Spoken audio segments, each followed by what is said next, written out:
Call to order the City Council work session for City of East Grand Forks for November 26, 2024. Would City Clerk please call roll?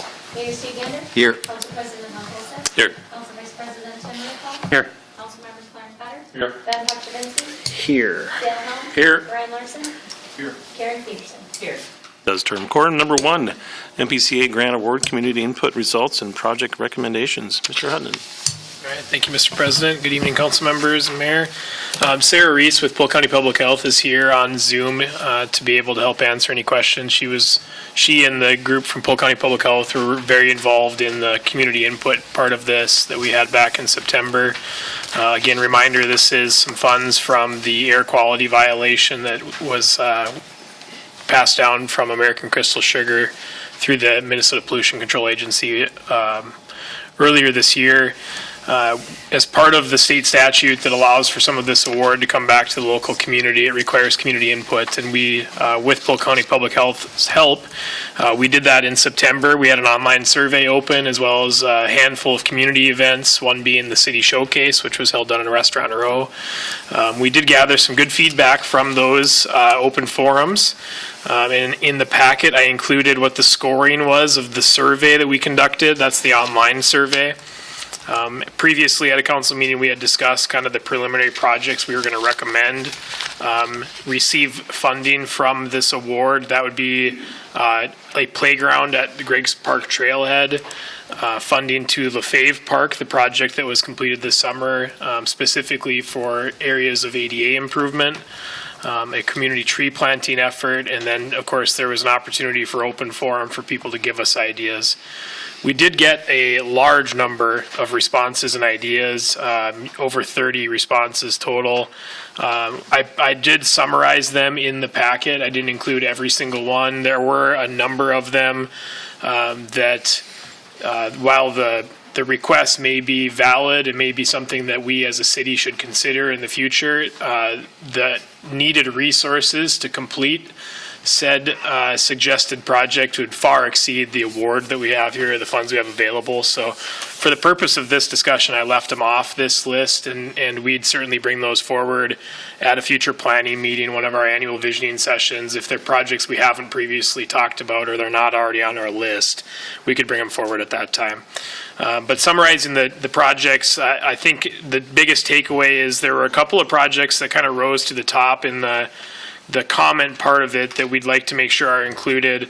One is related to community tree planting, and that was, we heard from the idea of community tree planting that there is a desire for trees to be planted on private property, either through when their tree that's aged and dies or needs to be removed, replacement of that, or just the ability to have an economical, potentially free tree to them to plant on their property. So we've kind of used that as a springboard to what our tree planting project would look like through the Parks Department.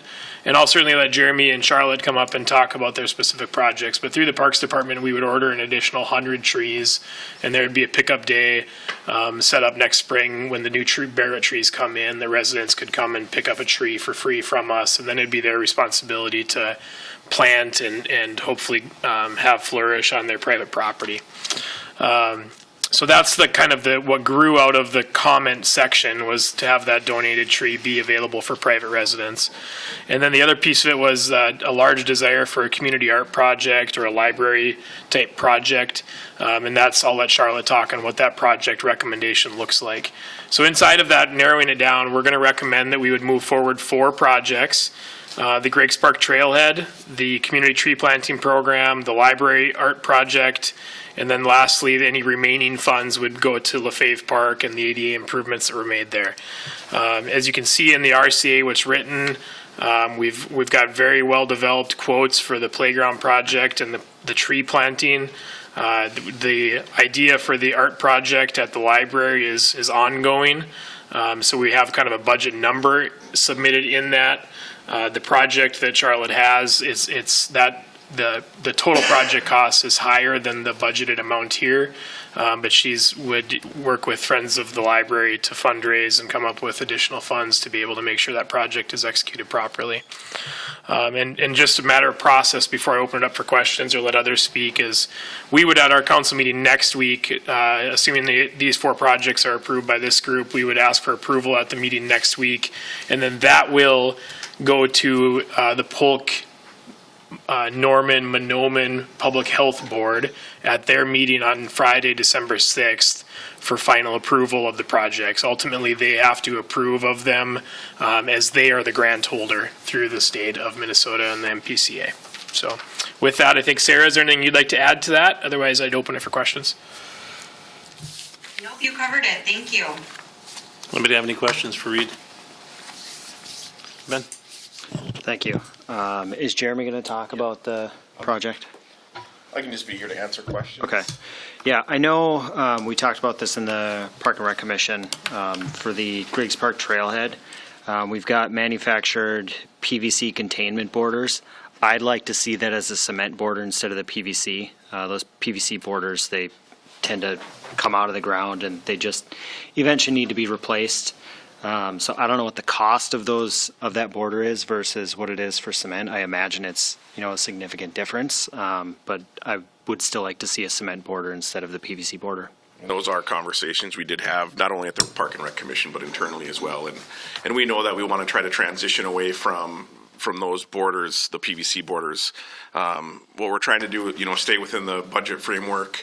There's already PVC borders there. So what we're going to do is we're going to just expand on what's already there for now, knowing that we're going to have to come back at some time and probably replace them. But for the time being, it was the most cost-effective way to get a reasonable park in a small kind of footprint is just kind of expand on what we already had. So we know that going forward we'll want to replace those, but for the time being, I think probably best plan is just to move forward with what we have. Anybody else have any questions? Dale? Just for my information, this trailhead, is that the one that's right across from Sacred Heart there where that? Correct, yep. Okay, now was there somebody doing some fundraising for some playground equipment? We've been working with the Acre Walk family. They were instrumental in all the planning. So with us and Dakota Playground, we had numerous meetings and came up with a plan, and their fundraising dollars will also go towards this park. My only concern is, and I'm not totally against this, don't get me wrong on this, but my concern is I wonder how many kids are going to utilize this right there where it's at. That seems like there's not a lot right around there, and they'd have to cross the tracks and everything else in that area to get over there. And Sure. Hopefully, it's just a little bit of a concern that. Yep. It's definitely, there's 2 daycares in that neighborhood that will definitely utilize the park. And then with the softball games and the activities going on down there in the summer, hopefully it'll attract people to come across the levee from the softball fields over the levee to, while their big brother or sister's playing softball or baseball down there, have an opportunity to play on the park as well. And it does catch a lot of people off the Greenway just because it does have a bathroom. So it is a popular stop for families when they're out on their bike rides and different things. So it gets used a lot over there in that area? It'll get used a lot more. Right now it's a What's set of swings. Yeah. So I think and there will be one tree that'll have to be removed as well. But I think once we get the structure in place, I think it'll be utilized a lot more.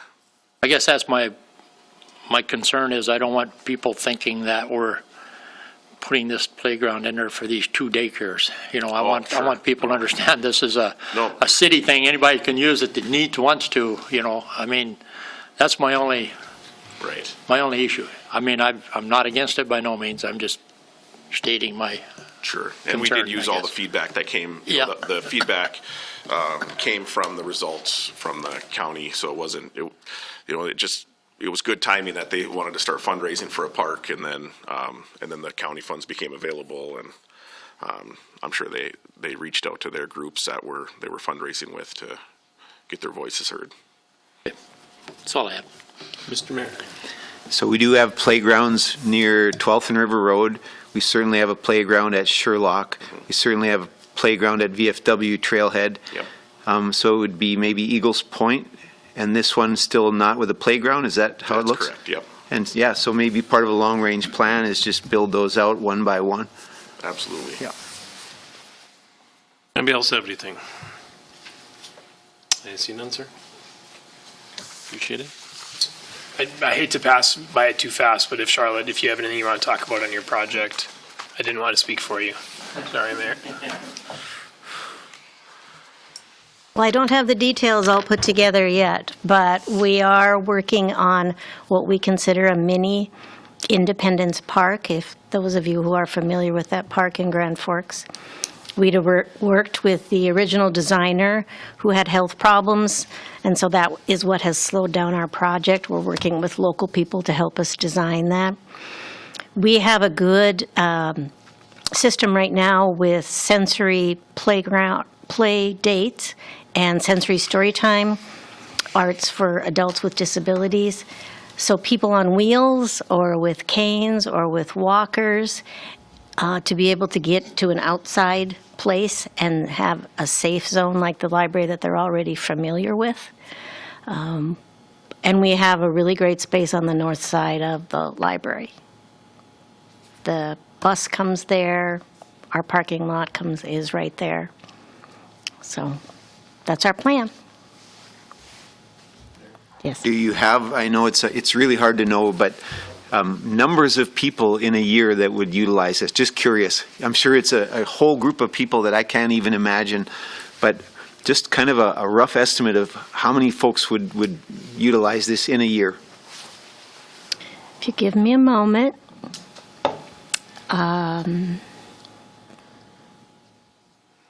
I'd say easily, because of the people going between buses and Sherlock Park and the library, and then our activities, and the buses that come from adult and children daycare into the library, I'd say easily 150 a month, 200 maybe. I mean, we have that many go through the building, Yeah, so, that's great. yeah. That'll be nice. Thank you. Anybody have any questions for Charlotte? Appreciate it. Thank you. Anything else? Okay. We'll move on to number 2 then. Contract with Nutrition Services, Inc. for senior meal program at Senior Center. Mr. King. Thank you, Council President, City Council, and Mayor. Lutheran Social Services contacted us and let us know that they had lost the contract for the Northwest region for the senior meal planning. That was, I think, in October we received that letter, and then shortly after that we were in contact with Nutrition Services Incorporated, NSI. They were awarded that contract through with Dancing Stars Area Aging. So they would request to take over the commercial kitchen at the senior center. With all the equipment that's in the senior center would stay where it's at. Half of that is owned by the city, and the other half is owned by Dancing Sky. They plan to retain all the current workers in the kitchen, so there should be no big transition there. NSI is proposing a lease agreement of $750 per month. That would bring in revenue for 2025 of $9,000, and the recommendation would be to accept the updated facility use agreement. Anybody have any questions for Mr. King? None, sir. Okay, thank you. Thank you. Number 3, 24 residential property tax abatements. Ms. Brockling. Yes, Council President, Mayor, City Administrator. This is a program that comes up every 2 years underneath the. It's important to have my thing on. So it's a new construction housing project program, and then it's for houses that are new builds, and we have to wait every 2 years for the houses to hit full value for them to be considered for this abatement program. So it's broken down on the sheet showing how it's kind of compared to the past 3 years. It's a cost-sharing program between the city, the county, and school district. And right now we have 10 parcels that are in their second year of this program, and then 4 that have started the first year of this program. So there's only 2 parcels, only 2 years that are available for this program for each parcel. Any questions? Anybody have any questions? Mr. Larson. Yeah, I would just add, I think it's important to continue to support this program here generally to entice new development in town. It's served us well, and I look forward to it continuing. Excellent. I'm glad to hear the feedback because I wasn't entirely sure what the political mood on it was, so thank you. Thank you. Anybody else have anything? I see none. Thank you, ma'am. Appreciate it. Number 4, 25 budget update and discussion. Ms. Anderson. Good evening, Council President and Council. According to the RCA that Reed and I put together, it just talks about the information that we gave to you in your packet. So we do have the spreadsheet on tax comparison that we've done other years. And if you look at that, if you look at 2024, we had, our actual was at 5%. And on that sheet, we have the tax value of the home, the market value actually, and that takes into account any homestead exclusion that they receive. In 2025, in the next column, it shows what that tax value is for 2025. And the next line is the city taxes at a proposed 7%. And then what we did with all those properties is that we made a guesstimation of what that property tax for city taxes only would be at 3%. Since we have had some kind of guidance that they'd like to have that tax levy at 3%. So if you look at that list, we do that for every property.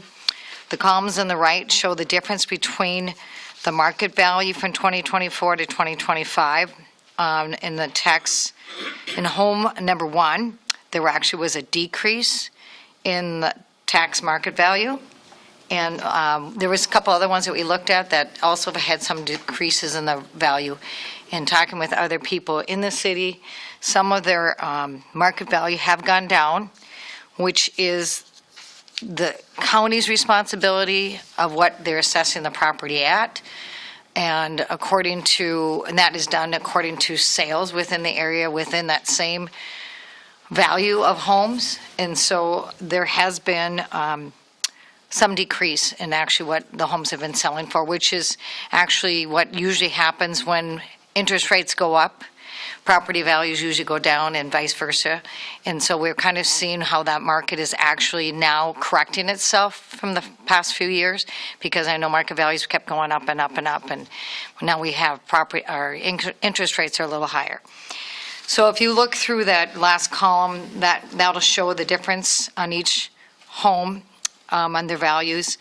And you can all, I know you've all looked at it. I don't think we need to go through the whole spreadsheet. We've done that in the past unless you want me to. If you're listening, this sheet is on our website. If anybody is listening to this recording, you can do that.